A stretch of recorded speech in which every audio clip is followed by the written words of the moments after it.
Hello folks, this is Charlie Harriman from Cloud Financial with our August 2014 Educational Economic Update. In this month's video, we'll be discussing some of the important events that affected markets last month to give you some insight into what they mean for you as an investor. Please stay tuned at the end for a required disclosure statement. August was overall a pretty good month for the economy. Investors got their second look at second quarter GDP numbers and are starting to think about what the rest of the year might look like economically. After a long cold winter that caused economic activity to stagnate, the economy came roaring back in the second quarter.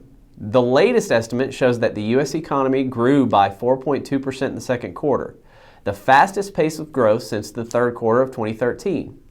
Even better, the growth was spread across many sectors of the economy, indicating that this might not be a one-time deal. After many quarters of sluggish growth, the economy might be finally moving into a self-sustaining expansion as growth in one area feeds improvements elsewhere. Expansion in the labor market is feeding consumer confidence, which is translating into greater consumer spending, which will hopefully continue to stoke economic growth. One place in which consumer spending has been visible is in the retail sector. Though second quarter earnings were pretty lackluster for most retailers, the back-to-back school period was a bright spot, hopefully portending greater consumer spending this quarter. Since back-to-back school season is the second largest shopping period for retailers, it can often act as a bellwether of the very important holiday shopping season. Despite the fantastic GDP numbers, the news last month wasn't all great. Personal spending growth unexpectedly declined in July, indicating that consumption was weak at the beginning of the third quarter. Since consumer spending accounts for about 70% of economic activity in the U.S., a decline in personal spending could be a sign that Americans are cutting back on expenses. However, the same report showed that household income grew during the same period, which could mean that Americans are simply saving instead of spending money.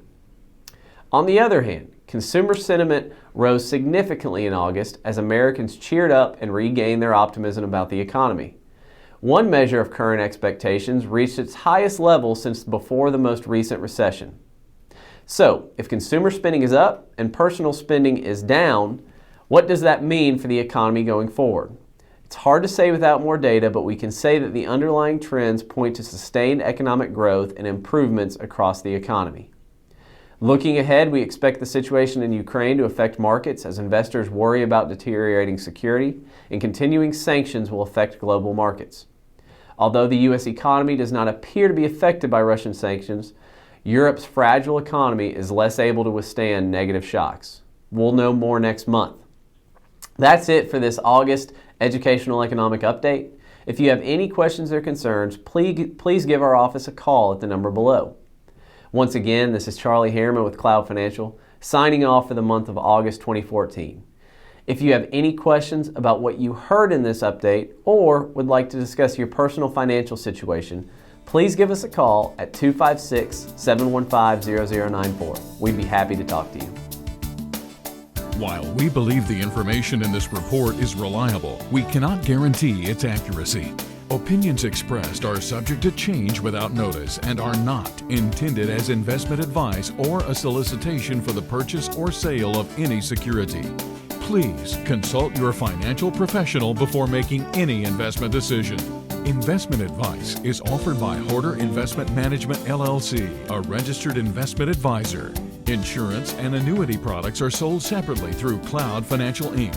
Securities transactions for Horder Investment Management clients are placed through Pershing Advisor Solutions, Trust Company of America, Jefferson National Monument Advisor, Fidelity, Security Benefit Life, FC Stone, and Wells Fargo Bank, N.A.